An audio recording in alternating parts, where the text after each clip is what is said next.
మురళి. ఏం చేస్తా ఉంటారండి? బట్టల వ్యాపారం చేస్తారు. అదే వ్యాపారం ఎట్లా ఉంది? ఈ గవర్నమెంట్ వచ్చిన అసలు వ్యాపారం ఉందా?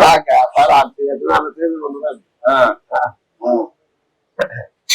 ఎక్కడి నుంచి వస్తారు మీరు రోజు? బొంబాయి కాడ నుంచి. బాంబే కాడ నుంచి వస్తారు. గొల్లపూడి వెళ్తారు. గొల్లపూడి వెళ్తూ ఉంటారు.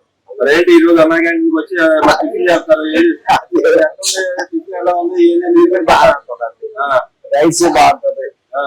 ఏం పోటీ లేదండి. 5 సంవత్సరాలు మూతేసాడండి. మట్టి కొట్టుకుపోయింది గట్టింది. ఆ మహానుభావుడు వచ్చి నీళ్లు పోగొట్టేసాడు. నాకు ఇల్లు ఉందని. అసలు ఎవరికి సాయం చేయలేదని చెప్పంటున్నారు. లేదండి, ఏమీ లేదు. ఇప్పుడు ఎక్కడ చేసాడో కానీ అంతా కూడా ఈ రోజుల్లో బాగుంది. చంద్రబాబు నాయుడు వచ్చేకనే బాగుందండి. మరి గతంలో అది మనకి తెల్లాలి. అంటే ఆయన నేను పథకాలు ఇస్తాను, నేను పట్టణం వచ్చాను, పథకాలు ఇచ్చాను, ఈ గవర్నమెంట్ ఏం చేయట్లేదు అని చెప్పి అంటున్నాడు కదా.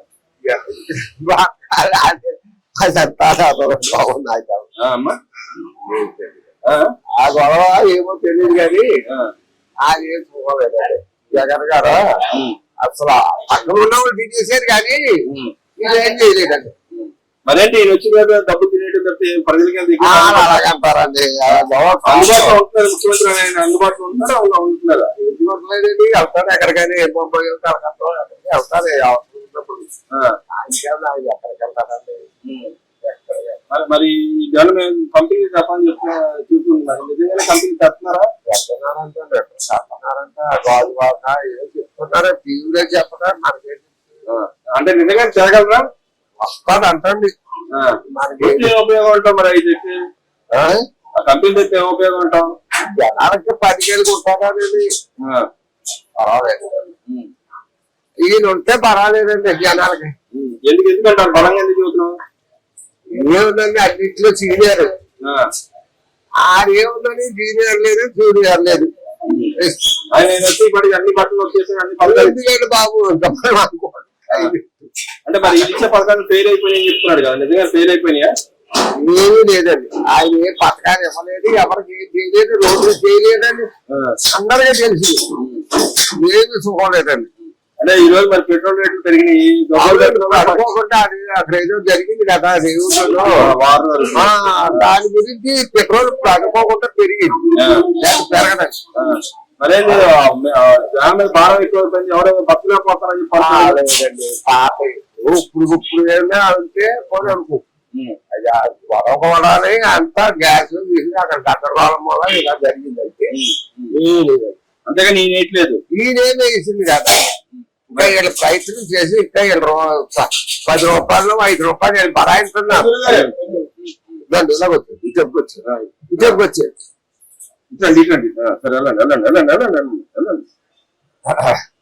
వీళ్ళ కోసం మోడీ ఈయన బరాయిస్తున్నారు. చాలా పనిచేసి వేస్తున్నారు కానీ మనకి ఏం పోటీ లేదు. మరేంటి ఇప్పుడు 5 రూపాయలు పడింది జగన్ మీద. అవునండి. మరి భారం అంటావా? భారం ఏముందని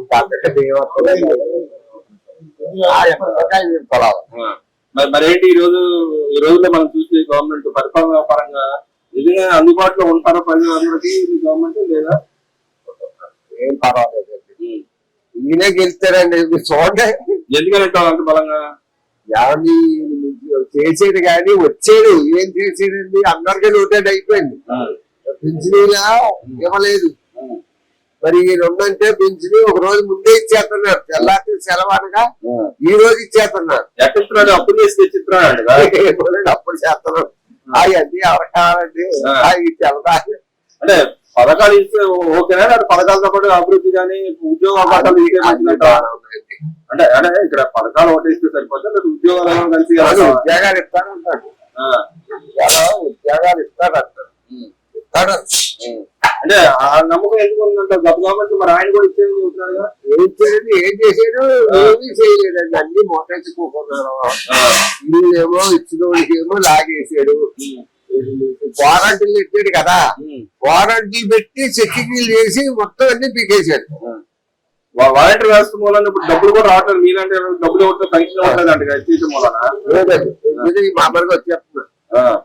నెలకు 2 రోజులు ముందు ఒక రోజు ముందే ఇచ్చేస్తున్నారు. పర్వాలేదండి. అంటే 1వ తారీఖు రోజు ప్రజల దగ్గరికి వెళ్ళి ఫోటోలు దిగడానికి వెళ్తానంటే పెన్షన్ ఇవ్వడానికి నిజంగా ఫోటోలు దిగడానికి వెళ్తారా, ఇస్తానికి వెళ్తారా? ఏం లేదండి మామూలుగానే ఇచ్చేస్తున్నాడు. అంటే ఫోటోల కోసం కోతుల కోసం వెళ్తారంటగా ముఖ్య మంత్రి ఎవరు పని చేయట్లేదంటగా.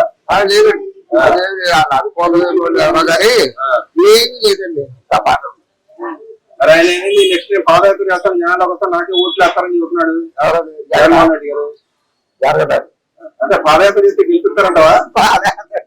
ఎందుకు చెప్తారండి వేయరండి సోమయ్య మళ్ళీ ఓడిపోతాం డబ్బులు ఖర్చు పెట్టుకోండి. డబ్బులు ఖర్చు పెట్టుకోవడం లేదండి మీరు చూడండి డబ్బులు ఓట్లు గడించిన రోజులు ఇస్తాం. అంటే ఈ గవర్నమెంట్ వచ్చిన డబ్బులను దోచేస్తుందండి కానీ నిజంగా గవర్నమెంట్ దోచేస్తున్నారు. ఏమి చెప్తాదండి ఏమవుతుందండి ఏమీ లేదు. ఇప్పుడు ఎంత లాస్ అండి వీడికి. ఇప్పుడు 5 రూపాయలకి ఇస్తున్నారు 6 ఇడ్లీ 3 ఇడ్లీ 6 ఇడ్లీ 10 రూపాయలకి ఇస్తున్నాడు. ఇది ఎంత లాస్ అండి ఇది.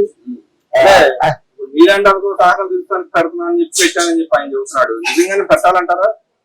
ఎవరు పెడితే మంచిదే. మరి ఎవరు ఎంతమంది వస్తారండి ఇంకో గంట పాట ఎంతమంది గోలండి. ఇదే లేకపోతే మన బస్సు ఏమైపోతే కళ్ళీళ్ళు ఇంటికి వెళ్తారండి. ఎందుకంటే మరి భోజనం లేదు. 5 రూపాయలకి ఎవరు భోజనం పెట్టిన లేదు. ఏంటండి అది బాధ. కోడలు పెట్టగా ఇంట్లో కొడుకులు పెట్టగా 5 రూపాయలు ఇచ్చి 5 రూపాయలు ఒక్కొక్కసారి నన్ను అడుగుతారండి ఇక్కడ 5 రూపాయలు బాబాయ్ రోజుకి ఒకరికైనా ఇస్తాండి. అటే బుకింగ్ కూడా రోజుకి ఒకరికైనా ఇవ్వాలి.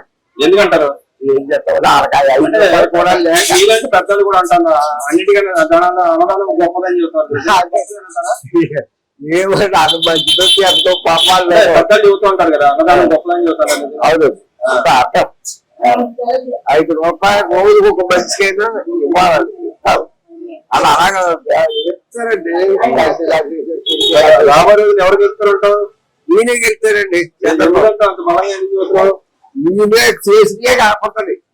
ఆయన చేసింది ఏమి కాపాడుతుంది.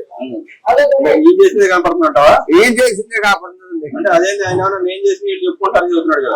చెప్పుకోవడం ఉండే తప్పే లేదంటావా? తప్పేమీ లేదండి. మీరు అలా చూడండి. నేను వస్తాను ఏం జరగట్లేదు. ఆయన